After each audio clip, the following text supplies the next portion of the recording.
ನಮಸ್ಕಾರ ಸ್ನೇಹಿತರೆ, ನಮ್ಮ ಕನ್ನಡ ಲರ್ನಿಂಗ್ ಹಬ್ ಚಾನಲ್ಗೆ ಸ್ವಾಗತ. ಈ ದಿನದ ವಿಷಯಗಳು GS ಪೇಪರ್ 2ದಲ್ಲಿ ಈ ಥರ ಇದೆ. ಪ್ರಿಲಿಮ್ಸಲ್ಲಿ ಒಂದು ಕಾನ್ಸೆಪ್ಟ್ ಇದೆ. ಮೊದಲನೇ ಕಾನ್ಸೆಪ್ಟು 11ನೇ ಕ್ವಾಡ ವಿದೇಶಾಂಗ ಸಚಿವರ ಸಭೆ. ಫಸ್ಟ್ ಆಫ್ ಆಲ್ ಆಗಿ ಕ್ವಾಡ ಗುಂಪು ಅಂದ್ರೇನು? ಭಾರತ, ಅಮೇರಿಕ, ಆಸ್ಟ್ರೇಲಿಯಾ, ಜಪಾನ್ ಈ 4 ರಾಷ್ಟ್ರಗಳ ಗುಂಪೇ ಕ್ವಾಡ ಗುಂಪು ಅಂತ ಕರೀತಾರೆ. ಕನ್ನಡದಲ್ಲಿ ಚತುಷ್ಕೋನ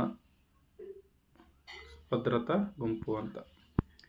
ಇದು ಪ್ರಥಮ ಬಾರಿಗೆ 2021ರಲ್ಲಿ ಇದರ ಸಭೆ ನಡೀತು. ಅದು ವರ್ಚುವಲ್ ಆಗಿ ನಡೀತು. ಯಾಕಂದರೆ COVID-19 ಇತ್ತಲ್ಲ, ಅವಾಗ ಕೋವಿಡ್ ಕಾರಣಕ್ಕಾಗಿ ವರ್ಚುವಲ್ ಆಗಿ ನಡೀತು. ಹಾಗಿದ್ರೆ ಕ್ವಾಡ ಗುಂಪು ಹೇಗೆ ಉದ್ಭವ ಆಯಿತು ಅಂದರೆ, ಮೊದಲ ಬಾರಿಗೆ 2007ರಲ್ಲಿ ಶಿಂಜೋ ಅಬೆ ಅವರು ಇದ್ರ ಬಗ್ಗೆ ಪ್ರಸ್ತಾಪ ಮಾಡ್ತಾರೆ. ಯಾಕಂದರೆ ಇಂಡೋ ಪೆಸಿಫಿಕ್ ಪ್ರದೇಶದಲ್ಲಿ ಚೀನಾದ ಆಕ್ರಮಣಕಾರಿ ನಡೆ ಇರ್ತೈತಿ, ಅದನ್ನು ಪ್ರತಿರೋಧ ಮಾಡಲು ಇದನ್ನು ಪ್ರಸ್ತಾಪ ಮಾಡ್ತಾರೆ. ಆದರೆ ಸ್ಟಾರ್ಟಿಂಗು ಭಾರತ ಮತ್ತು ಆಸ್ಟ್ರೇಲಿಯಾ ಅಷ್ಟೊಂದು ಇಂಟ್ರೆಸ್ಟ್ ತೋರಿಸೋದಿಲ್ಲ. ಇದೊಂದು ಅನೌಪಚಾರಿಕ ಗುಂಪಾಗಿರ್ತೈತೆ ಅಷ್ಟೇ. ಆದರೆ 2020ರಲ್ಲಿ ಏನಾಗುತ್ತೆ ಅಂದರೆ, ಆಸ್ಟ್ರೇಲಿಯಾ ಚೀನಾನ ಟೀಕೆ ಮಾಡ್ತೈತೆ. ಅಂದರೆ COVID-19 ಚೀನಾನೇ ತಂದೈತಂತ. ಅದರ ವಿರುದ್ಧವಾಗಿ ಏನು ಮಾಡ್ತೈತೆ ಚೈನಾ ಆಸ್ಟ್ರೇಲಿಯಾಕ್ಕೆ ಬೆದರಿಕೆ ಹಾಕ್ತೈತಿ. ಏನಂತ? ಆಸ್ಟ್ರೇಲಿಯಾದಲ್ಲಿ ಚೈನಾದ ಸ್ಟೂಡೆಂಟ್ಗಳು ಭಾಳ ಕಲಿಯೋಕೆ ಹೋಗ್ತಾರೆ, ನಮ್ಮ ಸ್ಟೂಡೆಂಟ್ಗಳನ್ನ ಕರ್ಸ್ಕೊತೀವಿ ಹಾಗೆ ಹೀಗೆ ಅಂತ ಹೇಳ್ತಾರೆ. ಎರಡನೇದಾಗಿ ಭಾರತದೊಂದಿಗೆ ಗಲ್ವಾನ ವ್ಯಾಲಿಯಲ್ಲಿ ಕಣಿವೆಯಲ್ಲಿ ಘರ್ಷಣೆಗಿಳಿತೈತಿ ಚೈನಾ. ಹೀಗಾಗಿ ಈ 2 ಕಂಟ್ರಿಗಳು ಅಧಿಕೃತವಾಗಿ ಕ್ವಾಡ 2.0 ಅಂದರೆ ಅಧಿಕೃತವಾಗಿ ಕ್ವಾಡ ಅಂತ ಮಾಡ್ತಾರೆ. ಅದು 2020ರಲ್ಲಿ ಹಾಗಾಗಿದ್ದರಿಂದ 2021ರಲ್ಲಿ ಅವಾಗಲೇ ಹೇಳೋದಲ್ಲ ಅವಾಗಲೇ 2021ರಲ್ಲಿ ಮೊದಲ ಶೃಂಗಸಭೆ ನಡೀತೈತಿ ವರ್ಚುವಲ್ ಆಗಿ. ಆ ಟೈಮಲ್ಲಿ ಕೋವಿಡ್ ಇರ್ತಲ್ಲ, ಅದಕ್ಕೆ. ಮತ್ತು ಇವಾಗ ಹಾಗಾದ್ರೆ ಕ್ವಾಡ ಗುಂಪಿನ ಉದ್ದೇಶ ಏನಂದರೆ, ನಾ ಅವಾಗಲೇ ಹೇಳಿದಲ್ಲ ಚೈನಾದ ಪ್ರಭಾವ ಕಡಿಮೆ ಮಾಡೋಕ್ಕಂತ. ಅದಕ್ಕೇನೆಂದರೆ ಸಮುದ್ರದ ಭದ್ರತೆ ಹೆಚ್ಚಿಸುವುದು, ಹವಾಮಾನ ಬದಲಾವಣೆ ಅಪಾಯಗಳನ್ನು ಎದುರಿಸುವುದು, ಪ್ರದೇಶದಲ್ಲಿ ಹೂಡಿಕೆಗೆ ಅನುಕೂಲಕರ ಪರಿಸರ ನಿರ್ಮಾಣ ಮಾಡೋದು, ತಾಂತ್ರಿಕ ನವೀನತೆ. ಇದೆಲ್ಲ ಸುಮ್ಮನೆ ಫಾರ್ಮಾಲಿಟೀಸು.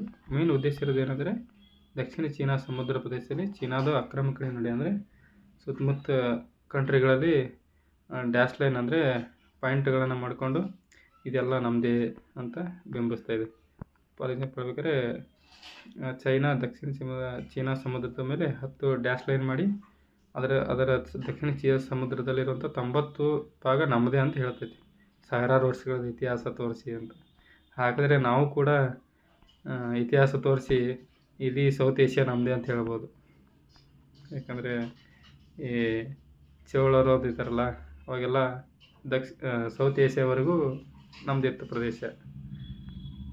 ಅದರ ಪ್ರಭಾವನ ಅದೇ ಹೇಳ್ದಲ್ಲ ಅವಾಗಲೇ, ದಕ್ಷಿಣ ಚೀನಾ ಸಮುದ್ರದಲ್ಲಿ ನೆಲೆಗಳನ್ನು ಸ್ಥಾಪಿಸೋದು, ಸ್ಮಾಲ್ ರೇಂಜು ಮತ್ತು ಲಾಂಗ್ ರೇಂಜು ಮಿಸೈಲ್ಗಳನ್ನು ಸ್ಥಾಪನೆ ಮಾಡೋದು, ಜಪಾನ್ ಮತ್ತು ಫಿಲಿಪೈನ್ಸ್ ದೇಶಗಳನ್ನು ಹೆದರಿಸುವುದು, ಇವೆಲ್ಲ ಏನು ಅಮೇರಿಕ ಮಿತ್ರ ರಾಷ್ಟ್ರಗಳದಾವೆ. ಅದರ ಸಲುವಾಗಿ ಏನು ಮಾಡಿದೆ ಅಂದರೆ, ಅಮೇರಿಕ ಮತ್ತು ಜಪಾನು ಸೇರಿ ಫಸ್ಟ್ ಪ್ರಸ್ತಾಪ ಮಾಡಿತ್ತು ಜಪಾನು. ಆಮೇಲೆ ಇವು 2 ಭಾರತ ಮತ್ತು ಆಸ್ಟ್ರೇಲಿಯಾ ಸೇರಿ 4 ಗುಂಪುಗಳು, ರಾಷ್ಟ್ರಗಳ ಗುಂಪಾಯಿತು. ಇನ್ನು ಇತ್ತೀಚೆಗೆ ಏನು ಸುದ್ದಿ ಐತೆ ಅಂದರೆ, ನವದೆಹಲಿಯಲ್ಲಿ ಸಭೆ ಆಯಿತು ವಿದೇಶಾಂಗ ಸಚಿವರದು. ದೇಶದ ಮುಖ್ಯಸ್ಥರದಲ್ಲ, ಸಚಿವರದಾಯಿತು, ವಿದೇಶಾಂಗ ಸಚಿವರದು. ಇಲ್ಲಿ ಏನು ಘೋಷಣೆ ಮಾಡಿದ್ದಾರೆ ಅಂದರೆ, ಇಂಡೋ ಪೆಸಿಫಿಕ್ ಸಮುದ್ರ ಮೇಲ್ವಿಚಾರಣಾ ಸಹಕಾರ ಅಂದರೆ ಪರಸ್ಪರ ಮಾಹಿತಿಯನ್ನು ಹಂಚಿಕೆ ಮಾಡೋದು ಸಮುದ್ರ ಮೇಲಿದು. ಅಂದರೆ ಯಾವ ಶಿಪ್ ಅಂತೂ ಹೊತ್ತು ಈ ನೆಕ್ಸ್ಟ್ ಅದೇ ಇದೆ. ಏನಂದರೆ Indo Pacific maritime domain awareness ಯೋಜನೆ. ಅಂದರೆ ರಿಯಲ್ ಟೈಮ್ ಮೆರಿಟೈಮ್ ಡಾಟಾ ಅಂದರೆ ಎಷ್ಟು ಶಿಪ್ಗಳು ಬಂದು ಎಷ್ಟು ಶಿಪ್ಗಳು ಹೋದು ಅನ್ನೋದೊಂದು ಮಾಹಿತಿಯನ್ನು ಕಲೆ ಹಾಕಿ ಪರಸ್ಪರ ಹಂಚಿಕೆ ಮಾಡೋದು. ಈ ಯೋಜನೆಯಲ್ಲಿ 2022ರಲ್ಲಿ ಘೋಷಣೆ ಆಗಿತ್ತು. ಇನ್ನು ಫಿಜಿಯಲ್ಲಿ ಬರುತ್ತಂದರೆ ಪೆಸಿಫಿಕ್, ಅದೇ ದಕ್ಷಿಣ ಪೆಸಿಫಿಕ್ ಮಹಾಸಾಗರದಲ್ಲಿ ಬರುತ್ತೆ. ಅದು ಎಲ್ಲಿ ಅಂದರೆ ಓಷಿಯಾನಿಯಾದಲ್ಲಿ ಮಲೆನೇಷಿಯಾ ಪ್ರದೇಶದಲ್ಲಿ ಬರ್ತೈತಿ. ಇದೊಂದು ದ್ವೀಪ ಸಮೂಹ ರಾಷ್ಟ್ರ ಆಗೈತೆ. ಇಲ್ಲಿ ಯಾಕೆ ಇನ್ಫ್ರಾಸ್ಟ್ರಕ್ಚರ್ ಡೆವಲಪ್ಮೆಂಟ್ ಮಾಡ್ತಾಯಿದ್ದಾರೆ ಅಂತ ಫಿಜಿಯಲ್ಲಿ ಅಂದರೆ, ಚೀನಾದೇನು ಪ್ರಭಾವ ಹೆಚ್ಚಾಗತ್ತದಲ್ಲ ಅದನ್ನು ತಡೆಯೋಕ್ಕೆ ಇದನ್ನು ಮಾಡ್ತಾಯಿದ್ದಾರೆ. ಯಾವುದು ಫಿಜಿಯಲ್ಲಿ ಇನ್ಫ್ರಾಸ್ಟ್ರಕ್ಚರ್. ಮತ್ತು ಕ್ವಾಡ ಅಟ್ ಸಿ ಅಂದರೆ ಎಲ್ಲ 4 ದೇಶಗಳು ಕರಾವಳಿ ರಕ್ಷಣಾ ಪಡೆಗಳ ಅಭ್ಯಾಸ ಮಾಡೋದು 2025ರಲ್ಲಿ ಅಮೇರಿಕದಾಗೈತಿ. ಈ ನೆಕ್ಸ್ಟು ಭಾರತ ಕರಾವಳಿ ರಕ್ಷಣಾ ಪಡೆ ನಡೀತೈತಿ, ನೇತೃತ್ವ ವಹಿಸ್ತೈತಿ. ಮತ್ತು ಭಾರತ ಕೂಡ ಅಧ್ಯಕ್ಷ ಸ್ಥಾನ ಆಸ್ಟ್ರೇಲಿಯಾಕ್ಕೆ ಹಸ್ತಾಂತರ ಮಾಡೈತಿ. ಅದೇ ಅವೆಲ್ಲ ಹೇಳಿದ್ರೆ ಇವೆಲ್ಲ ಅದನ್ನೇ ಇರೋದು. ಈ ನೆಕ್ಸ್ಟ್ ಟಾಪಿಕ್ ಬಂದು ಇನ್ನು ಪ್ರಿಲಿಮ್ಸ್ ಕ್ವೆಶನ್ ಇದೆ. ಇದನ್ನು ನಾನು ಜೂಮ್ ಮಾಡ್ತೀರಿ. ಈ ಕ್ವೆಶನ್ ವಿಡಿಯೋ ಪಾಸ್ ಮಾಡಿ ನೋಡಿ. ಇದಕ್ಕೆ ಆನ್ಸರ್ನ ಕಮೆಂಟ್ ಬಾಕ್ಸಲ್ಲಿ ಹಾಕಿ. ಇನ್ನು ಎರಡನೇ topic Bharat US India US critical minerals agreement ಆಗಿದೆ. ಕ್ರಿಟಿಕಲ್ ಮಿನರಲ್ಸ್ ಅಂದ್ರೇನು? ನಾವೇನು ಈಗ ಆಧುನಿಕ ತಂತ್ರಜ್ಞಾನ ಅಂದರೆ ಇವಾಗೇನು ಯೂಸ್ ಮಾಡ್ತಾ ಇದೀವಲ್ಲ, ಮೊಬೈಲ್ ಫೋನಲ್ಲಿ, ಕಂಪ್ಯೂಟ್ರಲ್ಲಿ, ಬ್ಯಾಟ್ರಿಯಲ್ಲಿ, ಎಲೆಕ್ಟ್ರಿಕ್ ವೆಹಿಕಲ್ಸಲ್ಲಿ, ಇವು ಭಾಳ ಅಗತ್ಯ ಇದಾವೆ. ಇವು ಮಿನರಲ್ಸ್, ಈ ಮೂಲ ಘಟಕ ಏನದಾವಲ್ಲ, ಇವು ಯಾವುವು ಮೂಲ ಘಟಕ ಆಗಿದೆ ಇವಕ್ಕೆಲ್ಲ ಕ್ರಿಟಿಕಲ್ ಮಿನರಲ್ಸ್. ಅದಕ್ಕೆ ಕ್ರಿಟಿಕಲ್ ಮಿನರಲ್ಸ್ ಅಂತ ಕರೀತಾರೆ. ಏನದಲ್ಲ ಖನಿಜಗಳು, ಇವಕ್ಕೆ ಮೊಬೈಲ್ ಫೋನಲ್ಲಿ, ಕಂಪ್ಯೂಟ್ರಲ್ಲಿ, ಬ್ಯಾಟ್ರಿಯಲ್ಲಿ, ಎಲೆಕ್ಟ್ರಿಕ್ ವಾಹನಲ್ಲಿ ಇವಕ್ಕೆಲ್ಲ ಭಾಳ ಅಗತ್ಯವಾಗದವು ಇವು ಖನಿಜಗಳು. ಇವಿದ್ರೆ ಇವು ರನ್ ಆಗ್ತಾವೆ. ಅದಕ್ಕೆ ಕ್ರಿಟಿಕಲ್ ಮಿನರಲ್ಸ್ ಅಂತ ಕರೀತಾರೆ. ಮತ್ತು ಇದು ಕ್ರಿಟಿಕಲ್ ಮಿನರಲ್ಸ್ ಅಂತ ಅನ್ನೋಕ್ಕೆ ಕಾರಣ ಏನಂದರೆ, ಈ ನೆಕ್ಸ್ಟ್ ಈ ಜಗತ್ತಿದೆಯಲ್ಲ, 50-60 ವರ್ಷ ಆಗಲಿ ಅಥವಾ ಈ ನೆಕ್ಸ್ಟ್ ಏನಿದೆಯಲ್ಲ ಡಿಕೇಡ್ ಇದೆಯಲ್ಲ, ಇದು ಕ್ಲೀನ್ ಎನರ್ಜಿ ಮತ್ತು ಡಿಜಿಟಲ್ ಎಕಾನಮಿ ಮೇಲೆ ರನ್ ಆಗುತ್ತೆ. ಅದಕ್ಕೆ ಇದು ಕ್ರಿಟಿಕಲ್ ಅಂತ ಕರೀತಾರೆ. ಇವು ಮಿನರಲ್ಸ್ ಎಲ್ಲ ಭಾಳ ಕ್ರಿಟಿಕಲ್. ಅಂದರೆ ಇವು ಮುಂದಿನ ಏನಿದೆಯಲ್ಲ ಫ್ಯೂಚರಲ್ಲಿ ಇವು ಭಾಳ ಅವಶ್ಯಕತೆ ಇದಾವೆ, ಯಾವ ಮಿನರಲ್ಸ್ಗಳು. ಅದಕ್ಕೆ ಕ್ರಿಟಿಕಲ್ ಮಿನರಲ್ ಅಂತ ಕರೀತಾರೆ. ಎರಡನೇದಾಗಿ ಹೇಳ್ಬೇಕಾರೆ ಚೀನಾದ ಸ್ವಾಯತ್ತತೆ ಐತಿ. ಇದರಲ್ಲಿ ಫುಲ್ಲು ಎಕ್ಸ್ಪೋರ್ಟ್ ಎಲ್ಲ ಚೀನಾದ ಪರ್ಸೆಂಟೇಜ್ ಜಾಸ್ತಿ ಇದೆ. ಈ ನೆಕ್ಸ್ಟ್ ಹೇಳ್ತೀನಿ ನೋಡಿ ಎಷ್ಟಿದೆ ಅಂತ. ಹಾಗಾದರೆ ನಿರ್ಣಾಯಕ ಖನಿಜಗಳು ಏನಾದರೂ ಡೆಫಿನಿಷನ್ ಇದೆಯಾ? ಇಲ್ಲ. ಡೆಫಿನಿಷನು ಜಾಗತಿಕವಾಗಿ ಯಾವುದೇ ಸ್ಪಷ್ಟ ವ್ಯಾಖ್ಯಾನ ಇಲ್ಲ ಇದಕ್ಕೆ. ಏನು ಕ್ರಿಟಿಕಲ್ ಮಿನರಲ್ಸ್ಗೆ ಆ ದೇಶ ಅವ್ರಿಗೆ ಅಗತ್ಯ ತಕ್ಕಂತೆ ಲಿಸ್ಟ್ಗಳು ಮಾಡ್ಕೊಂಡಿದ್ದಾವೆ. ಹಾಗೆ US 50 ಖನಿಜಗಳನ್ನು ಮಾಡ್ಕೊಂಡೈತಿ, ಜಪಾನ್ 31 ಮಾಡ್ಕೊಂಡೈತಿ, ಭಾರತ 30 ಮಾಡ್ಕೊಂಡೈತಿ. ಭಾರತದಲ್ಲಿ ಯಾರು ಡಿಸೈಡ್ ಮಾಡ್ತಾರಪ್ಪ ಇದು ಒಂದು ಕ್ರಿಟಿಕಲ್ ಮಿನರಲ್ ಅಂತ? ಭಾರತ ಗಣಿ ಸಚಿವಾಲಯ ಮಾಡ್ತೈತಿ ಇದು. ಯಾಕಂದರೆ ರಾಷ್ಟ್ರೀಯ ಭದ್ರತೆ ದೃಷ್ಟಿಯಿಂದ ಮತ್ತು ಹೈಟೆಕ್ ಉದ್ಯಮ ದೃಷ್ಟಿಯಿಂದ ಕ್ಲೀನ್ ಎನರ್ಜಿ ಸಲುವಾಗಿ ಅದನ್ನು ಸುರಕ್ಷತೆ ಮಾಡೋದು ಮತ್ತು ಆಮದ ಮೇಲೆ ನಿಯಂತ್ರಣ ಸಾಧಿಸಲು ಗಣಿ ಸಚಿವಾಲಯ ಇದನ್ನು ನಿರ್ಣಯ ಮಾಡ್ತೈತಿ. ಹಾಗಾದರೆ ಭಾರತದಲ್ಲಿ ಮುಖ್ಯವಾಗಿ 4 ನಿರ್ಣಾಯಕ ಖನಿಜಗಳು ಉತ್ಪಾದನೆ ಆಗ್ತವೆ. ಅವು ಯಾವಂದರೆ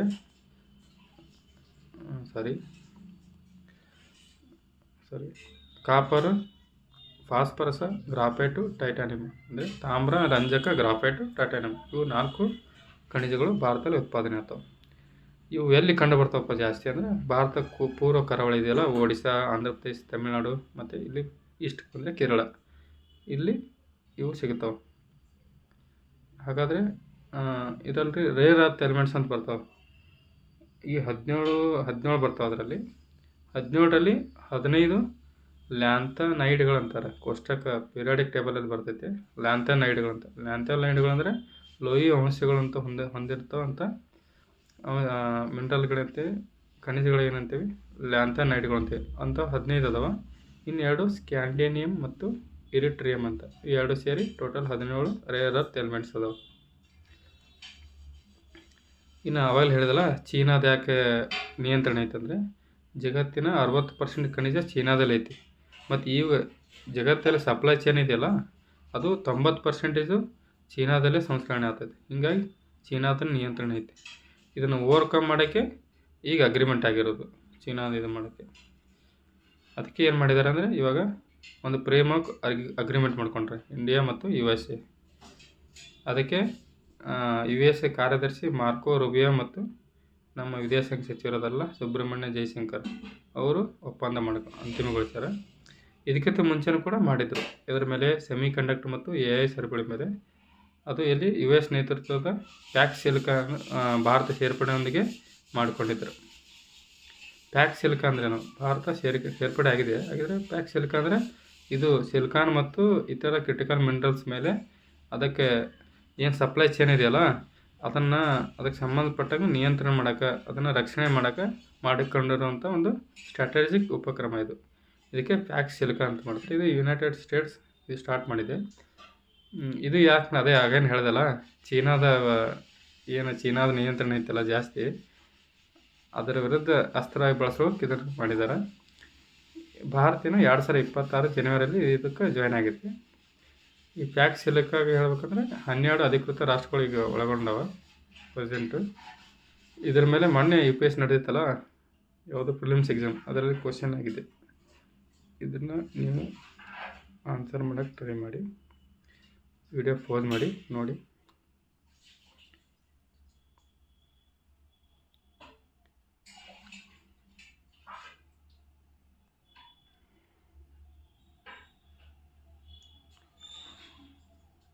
ಆನ್ಸರ್ನ ಕಮೆಂಟ್ ಬಾಕ್ಸಲ್ಲಿ ತಿಳಿಸಿ. ಇನ್ನು 3ನೇ ಟಾಪಿಕ್ ಬಂದು high level committee to study the demographic changes, ಅಂದರೆ ಜನಸಂಖ್ಯಾ ಬದಲಾವಣೆಗಳ ಅಧ್ಯಯನ ಮಾಡೋಕ್ಕೆ ಉನ್ನತ ಮಟ್ಟ ಸಮಿತಿ ಮಾಡಿದ್ದಾರೆ. ಏನು ನ್ಯೂಸ್ ಐತಪ್ಪ? ಅಕ್ರಮ ವಲಸೆ ಮತ್ತು ಅಸಹಜ ಕಾರಣಗಳಿಂದ, ಅಂದರೆ ಜನಸಂಖ್ಯೆ ಬದಲಾವಣೆ ಆಗ್ತದೆ. ಫಾರ್ ಎಕ್ಸಾಂಪಲ್ ಹೇಳ್ಬೇಕಾರೆ, ಈಗ ನಾರ್ತ್ ಸ್ಟೇಟಿಂದ ನಮ್ಮ ಬೆಂಗಳೂರು ಬರ್ತಾರಲ್ಲ, ಬಿಹಾರ UP ಎಲ್ಲ ಜಾಬ್ಗೋಸ್ಕರ ಅಲ್ಲಿ, ಮತ್ತು ಬಾಂಗ್ಲಾದೇಶದಿಂದ ವಲಸೆ ಪಶ್ಚಿಮ ಬಂಗಾಳಕ್ಕೆ ಬರ್ತಾರೆ. ಈ ಥರ ವಲಸೆ ಆಗ್ತಿರ್ತೈತಿ. ಇದರಲ್ಲಿ 2 ಟೈಪ್ ಬರುತ್ತೆ. ಇಮಿಗ್ರೇಷನ್ ಅಂದ್ರೂ ನಮ್ಮ ರಾಜ್ಯ ನಡುವೆ ಬರೋದು, ಅಂದರೆ ಬಿಹಾರ UPಯಿಂದ ಬೆಂಗಳೂರಿಗೆ ಬರೋದು, ನಮ್ಮ ಬೆಂಗಳೂರದವರು ಡೆಲ್ಲಿಗೆ ಹೋಗೋದು ಅಲ್ಲಿ. ಈ ಥರ ಇದು ಇಮಿಗ್ರೇಷನ್ ಅಂತೀವಿ, ಜಾಬ್ಗೋಸ್ಕರ ಆಗಲಿ ಅಥವಾ ಕಲಿಯೋಕ್ಕಾಗಲಿ. ಇನ್ನು ಎಮಿಗ್ರೇಷನ್ ಅಂದರೆ ಒಂದು ದೇಶದಿಂದ ಇನ್ನೊಂದು ದೇಶಕ್ಕೆ ಹೋಗೋದು.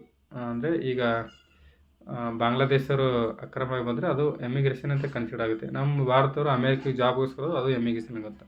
ಇಲ್ಲಿ ಏನಿದೆ ಅಂದರೆ ಇಮಿಗ್ರೇಷನ್ ಬಗ್ಗೆ ಇದೆ, ಅಂದರೆ ಜಾಬ್ಗೋಸ್ಕರ ಅಲ್ಲಿ ಇನ್ನಿತರ ಕಾರಣಗಳೆಲ್ಲ ಬರ್ತಾರಲ್ಲ, ಅದರೆಲ್ಲ ಜನಸಂಖ್ಯೆ ಬದಲಾವಣೆ ಆಗುತ್ತೆ.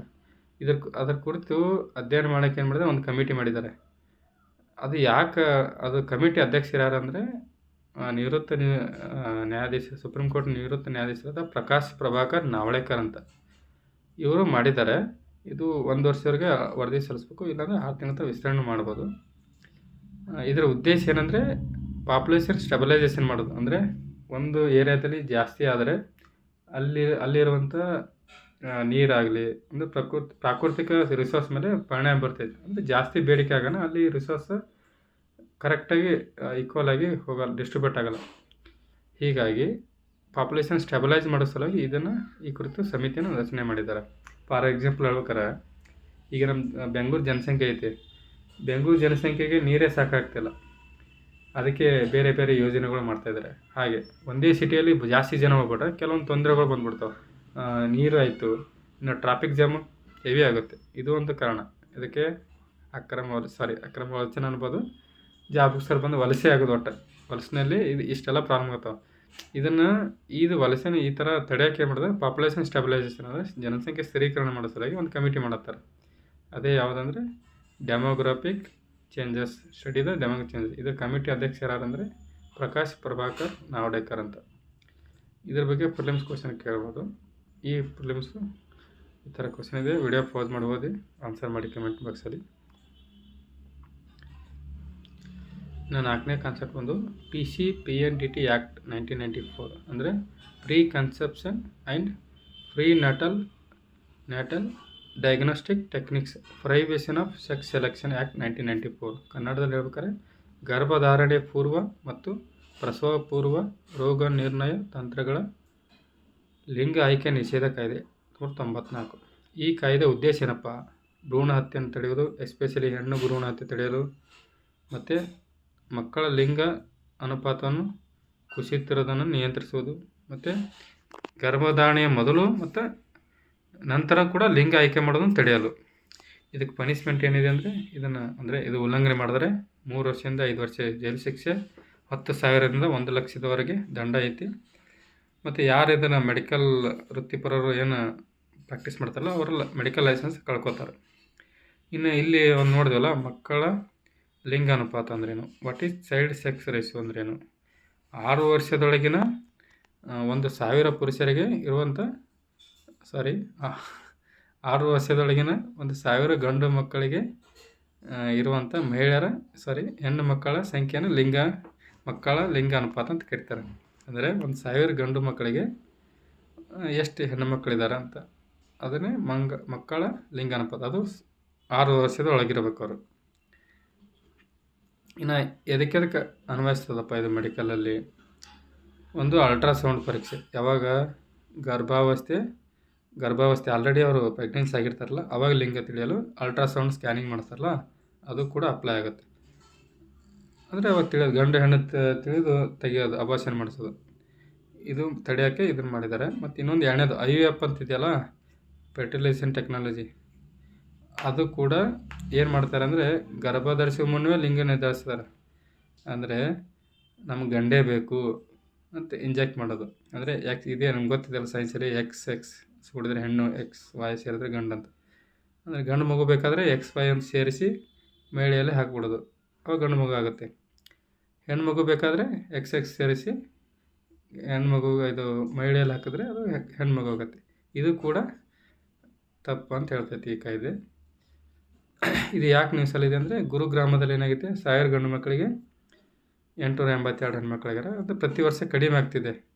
ಅದಕ್ಕೆ ಅಲ್ಲಿ ಕಮಿಷನರ್ ಏನು ಹೇಳಿದಾರೆ ಅಂದರೆ, ಡೆಪ್ಯೂಟಿ ಕಮಿಷನರ್ ಏನು ಹೇಳಿದಾರೆ ಅಂದರೆ PC-PNDT ಕಾಯ್ದೆನ ಕಟ್ಟುನಿಟ್ಟಾಗಿ ಕ್ರಮ ತಗೊಳ್ರಿ ಅಂತ ಹೇಳುತ್ತೆ.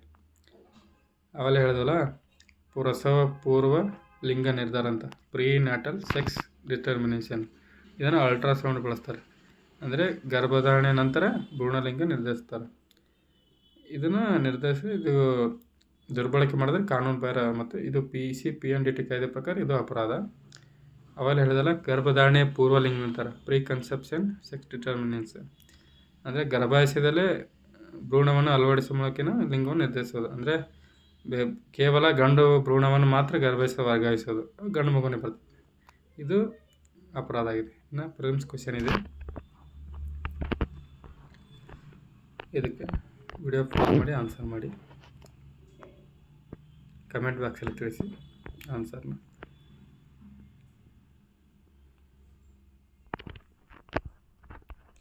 ಇನ್ನು ಇದೇ ಕಾನ್ಸೆಪ್ಟು ಮೇಕೆದಾಟು ಅಣೆಕಟ್ಟು ಯೋಜನೆ. ಇದು ಕರ್ನಾಟಕದ ರಾಮನಗರ ಜಿಲ್ಲೆ ಮತ್ತು ಕರ್ನಾಟಕದ ತಮಿಳುನಾಡು ಗಡಿಯಲ್ಲಿ ಆಳವಾದ ಕಂದಕ ಪ್ರದೇಶದಲ್ಲಿ ಐತಿದು ಮೇಕೆದಾಟುವಿನಲ್ಲಿ.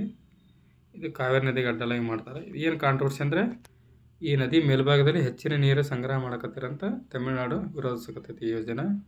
ಮತ್ತು ಇದು ಕಾವೇರಿ ವಾಟರ್ ಡಿಸ್ಟ್ರಿಬ್ಯೂಷನ್ ಟ್ರಿಬ್ಯುನಲ್ ಇದೆಯಲ್ಲ, ಅದನ್ನು ತೀರ್ಪನ್ನು ಉಲ್ಲಂಘನೆ ಮಾಡ್ತಾ ಅಂತ ಹೇಳ್ತಾರೆ ತಮಿಳುನಾಡು.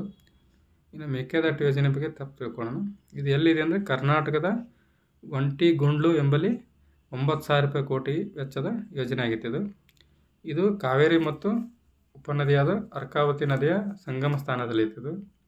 ಇದು ಮೂಲ ಉದ್ದೇಶ ಏನೆಂದರೆ ಬೆಂಗಳೂರು ಮತ್ತು ಸುತ್ತಮುತ್ತಲಿನ ಪ್ರದೇಶಗಳಿಗೆ ಕುಡಿಯುವ ನೀರನ್ನು ಖಚಿತಪಡಿಸೋದು ಮತ್ತು ಹಾಗೂ 400 ಮೆಗಾವ್ಯಾಟ್ ವಿದ್ಯುತ್ತನ್ನು ಉತ್ಪಾದಿಸಿ ಗುರಿ ಹೊಂದೈತಿ ಇದು. ಸರಿ, ವಿಡಿಯೋ ಪಾಸ್ ಮಾಡಿ ಈ ಕ್ವಶನ್ಗೆ ಆನ್ಸರ್ ಮಾಡಿ.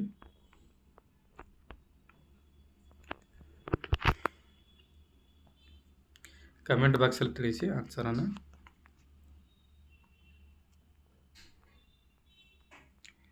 ಇನ್ನು ಇವೆಲ್ಲ ಪ್ರಿವಿಯಸ್ ಆನ್ಸರ್ ಕ್ವಶನ್ ಉತ್ತರಗಳು.